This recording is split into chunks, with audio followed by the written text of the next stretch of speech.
जय माता दी। आप सभी को नवरात्रि की हार्दिक शुभकामनाएं। मैं हूँ राधिका और आप सभी का आपके अपने YouTube चैनल किटकैट स्टोरीज पर बहुत बहुत स्वागत है। माता रानी आप सभी की मनोकामनाएं पूर्ण करें। आज आप रसपान करेंगे श्रीमद् देवी भागवत महापुराण कथा के 15वें अध्याय का। इससे पहले मैं आप सभी को बता दूं कि नवरात्रि के दिनों में देवी भागवत पुराण की कथा जो आप सुबह के समय सुन रहे थे वो कुछ दिनों तक, जब तक नवरात्रि है, शाम को 5 से 6 बजे के बीच में सुनेंगे। उम्मीद है आप अपना सहयोग, अपना प्यार इसी तरह से बनाए रखेंगे और हमारे चैनल पर हर दिन अपलोड होने वाली नवरात्रि व्रत की पूजा विधि, कथा और श्री दुर्गा सप्तशती के पाठ भी आप जरूर सुनिएगा। व्यास जी कहते हैं कि ताम्र की उपर्युक्त बात सुनकर देवी भगवती का मुखमंडल मुस्कान से भर गया। फिर मेघ की भांति बड़ी गंभीर वाणी में वे ताम्र से कहने लगी कि ताम्र, तेरा मूर्ख स्वामी महिषासुर अब मृत्यु को गले लगाना चाहता है। उस अज्ञानी के ऊपर कामदेव के बाण असर कर गए हैं।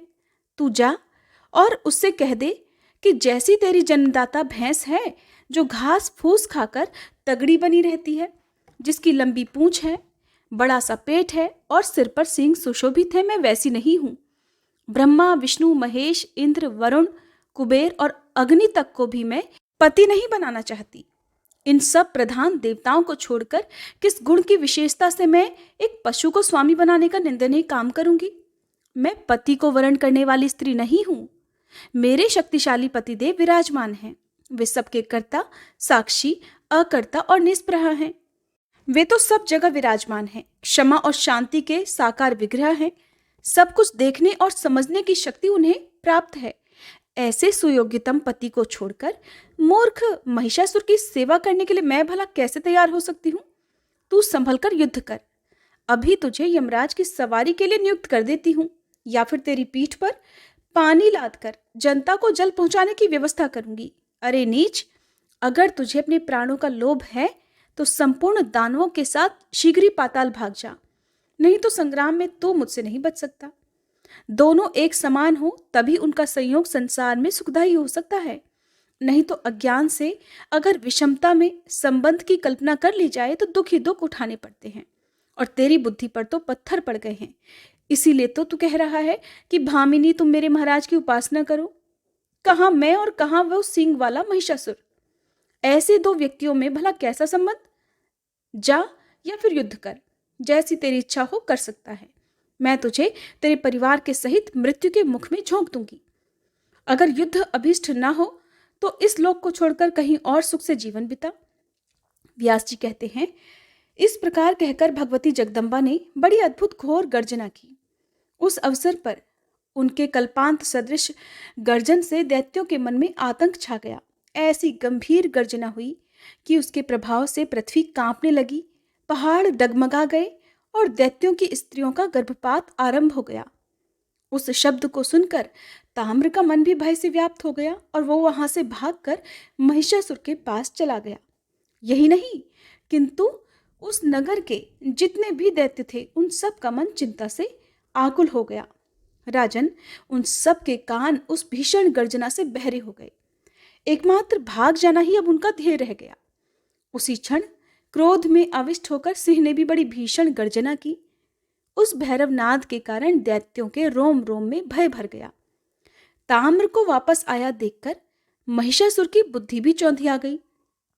तब मंत्रियों के साथ बैठकर वह परामर्श करने लगा कि अब क्या करना चाहिए। दुर्ग का सहारा लिया जाए या फिर युद्ध हो, या फिर युद्ध भूमि से ही निकलकर भाग चले।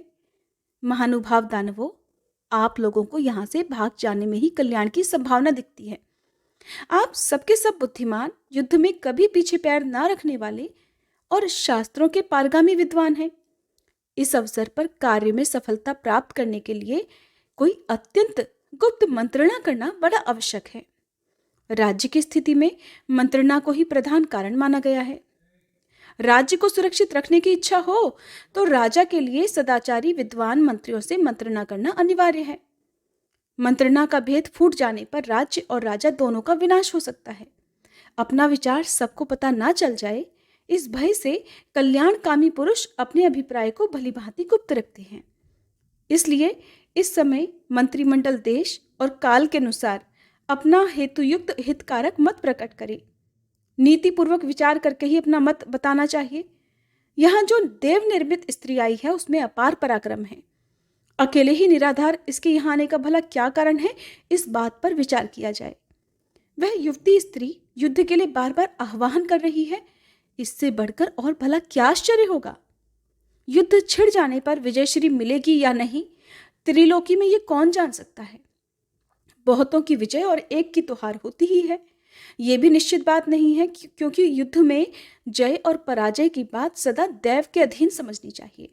श्री सूत जी कहते हैं, अपने स्वामी महिषासुर के सार गर्भित वचन सुनकर महान यशस्वी विडलाक्ष हाथ जोड़कर कहने लगा कि राजन, विशाल नेत्रों वाली इस स्त्री के विषय में फिर से यत्नपूर्वक जानकारी प्राप्त कर लेनी चाहिए। ये किस उद्देश्य से और कहाँ से आई है, किसके साथ इसका विवाह हुआ है। स्त्री के हाथ से आपका वध तो निश्चित है। देवता इस विषय को भली भांति जानते हैं और लगता है कि उन्होंने ही अपने सामूहिक तेज से उत्पन्न करके इस कमल नयनी को यहाँ भेजा है। वे सब के सब युद्ध देखने की इच्छा से छुपकर संप्रति आकाश में विद्यमान हैं। उन्हें भी युद्ध की कम लालसा नहीं है महाराज। समय आने पर वे सभी इस स्त्री के सहायक बन जाएंगे। विष्णु प्रभृति वे प्रधान देवता युद्ध भूमि में इस कामिनी को अग्रसर बनाकर हमारा वध कर डालेंगे। साथ ही वो स्त्री आपको मार डालेगी। राजन, मेरी समझ से उन देवताओं का यही मनोरथ है। भविष्य में होने वाले परिणाम की भली भांति जानकारी मेरे लिए सुलभ नहीं है प्रभु, इसलिए आप इस समय युद्ध ना करें। बस अब इससे अधिक मैं कुछ नहीं कह सकता। कार्य की प्रधानता मानकर हम लगातार आपके लिए मर मिटने को तैयार हैं। आपके साथ आनंद का अवसर भी तो हमें मिलता ही है। हम तो आपके अनुचर हैं और यही हमारा धर्म है। दुर्मुख बोला, राजन, मैं जानता हूं कि आज युद्ध में हमारी विजय अवश्य होगी। पीछे पैर रखना सर्वथा अवांछनीय है। ऐसा करने से हमारी कीर्ति में कलंक लग जाएगा। जब इंद्र आदि देवताओं के साथ लोहा लेना पड़ा था, तब भी तो भागने जैसे निंदित कार्य का आश्रय नहीं लिया गया था। फिर इस अकेली स्त्री के सामने ऐसा क्यों किया जाए। इसलिए महाराज, मेरी नजर में तो युद्ध करना ही परम आवश्यक है। युद्ध में विजय अथवा मरण ये दो ही होते हैं। जो होनी है उसको टालना असंभव है। फिर जानकार पुरुष भला क्यों चिंता करे। संग्राम में काम आ जाने पर यश मिलता है और जीवित रहने पर सुख की प्राप्ति होती है। ये दोनों ही फल मन के अनुकूल हैं, ये मानकर अब युद्ध करने के लिए तत्पर हो जाना चाहिए। भाग जाने पर तो जगत में निंदा होगी। आयु समाप्त हो जाने पर मरना तो निश्चित ही है। इसलिए जीने और मरने के बारे में व्यर्थ चिंता नहीं करनी चाहिए। व्यास जी कहते हैं, वाशकल बातचीत करने में बड़ा कुशल था। उसने दुर्मुख की बात सुनने के बाद हाथ जोड़कर बड़ी नम्रता से महिषासुर से ये कहा कि राजन, ये कार्य कायर व्यक्तियों के लिए अप्रिय है। आपको इस कार्य के विषय में कुछ भी चिंता नहीं करनी चाहिए। मैं अकेले ही चंचल नेत्रों वाली चंडी को मार डालूंगा। राजन, बस आप मन में उत्साह रखिए। मैं निर्भीक होकर युद्ध करूंगा। राजन, मेरे प्रयास से वो चंडिका यमराज के घर अवश्य ही पहुंच जाएगी। मैं इंद्र, वरुण, कुबेर, सूर्य, चंद्रमा, यमराज, अग्नि, वायु और विष्णु और शंकर से भी नहीं डरता। फिर अभिमान में चूर रहने वाली वो अकेली स्त्री भला मेरा क्या कर सकती है।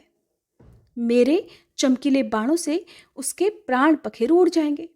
आज आप मेरी भुजाओं का बल देखिए महाराज, फिर सुखपूर्वक विहार कीजिएगा। इसके साथ युद्ध करने के लिए आपको खुद युद्ध मैदान में नहीं जाना चाहिए। व्यास जी कहते हैं, इस प्रकार अभिमान में भरा रहने वाला वाशकल महिषासुर के प्रति अपना अभिप्राय व्यक्त कर गया। इसके बाद दुर्धर उस राक्षस राज को प्रणाम करके कहने लगा कि महाराज, देवताओं द्वारा रची हुई देवी को मैं परास्त कर दूंगा। 18 भुजा धारण करके वह सुंदरी अवश्य ही किसी कारणवश यहाँ आई है। राजन, देवताओं की बनाई हुई ये माया है और आपको भयभीत करने के लिए ही इसका यहाँ आगमन हुआ है। ये तो केवल डराने के लिए ही है। ऐसा जानकर आप अपने मन का मोह त्याग दीजिए। राजन, ये राजनीति है। अब मंत्रियों के संबंध में कुछ बात कहता हूं, सुनिए। कितने ही मंत्री सात्विक और राजस प्रकृति के होते हैं। इनके अलावा कुछ तामस भी होते हैं। राजन, उनके मन में स्वामी के कार्य से किंचित मात्र भी विरोध नहीं रहता। वे धार्मिक और मंत्रशास्त्र के पारगामी विद्वान होते हैं। व्यास जी कहते हैं कि इस प्रकार महाबाहु वाशकल और दुर्मुख महिषासुर की आज्ञा लेकर वहां से चल पड़े। उनके सर्वांग से अभिमान टपक रहा था। संपूर्ण अस्त्र शस्त्रों से वे पूर्ण जानकार थे, इसलिए वे मदोन्मत्त दानव युद्ध के मैदान में पहुंच गए। वहां भगवती जगदम्बा विराजमान थी। उनसे वे मेघ की तरह गंभीर वाणी में कहने लगे, देवी, जिन महात्मा महिषासुर ने देवताओं को परास्त कर दिया है, उन्हें तुम पति रूप में स्वीकार कर लो। सुंदरी, वे राजन संपूर्ण दैत्यों के अधिष्ठाता हैं। सर्व लक्षण संपन्न सुंदर मनुष्य का रूप धारण करके दिव्य आभूषणों से आभूषित होकर एकांत में वे तुमसे भेंट करेंगे। फिर तो त्रिलोकी की सारी संपत्ति तुम्हें भोगने का सुअवसर प्राप्त होगा। महिषासुर की अंग कांति बड़ी कमनीय है। मनोयोग पूर्वक तुम उनसे प्रेम कर लो।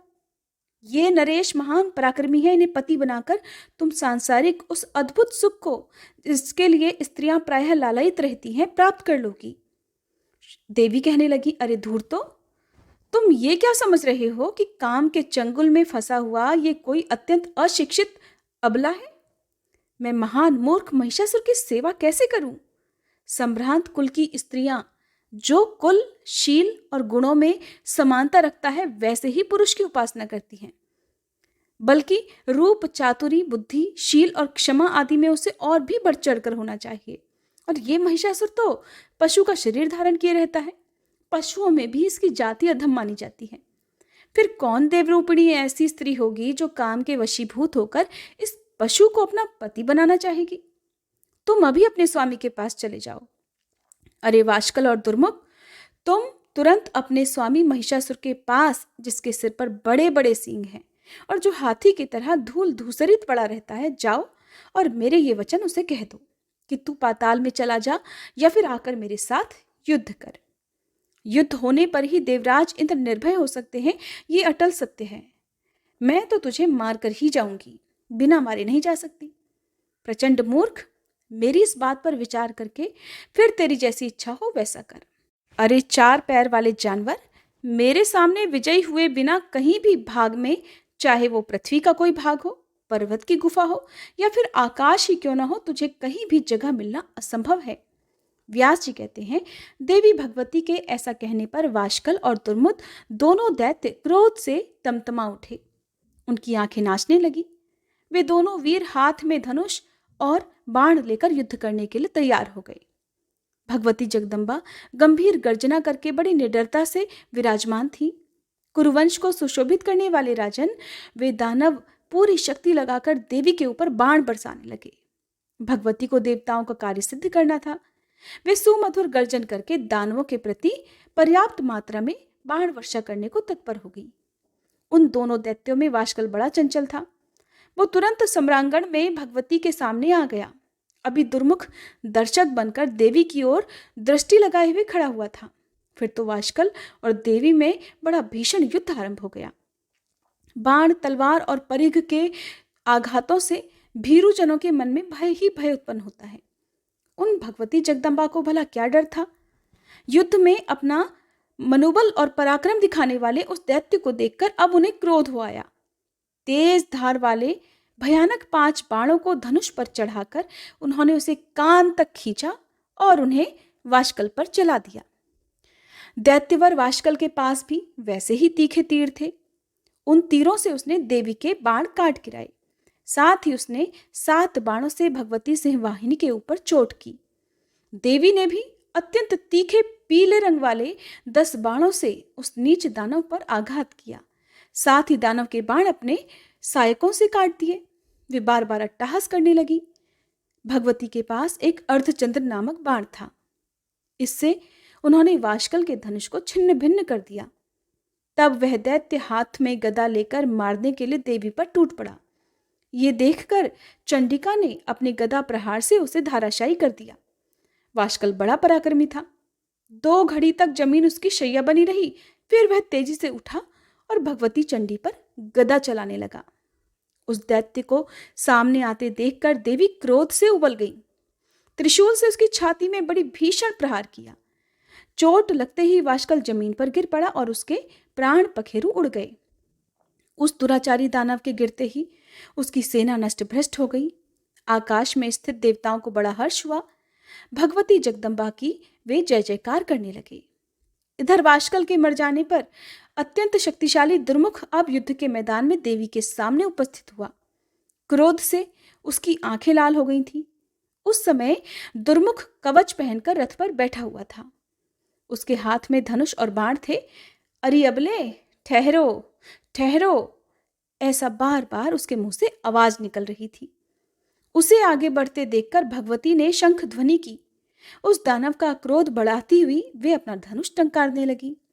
तब दुर्मुख भी बाण चलाने को तत्पर हो गया।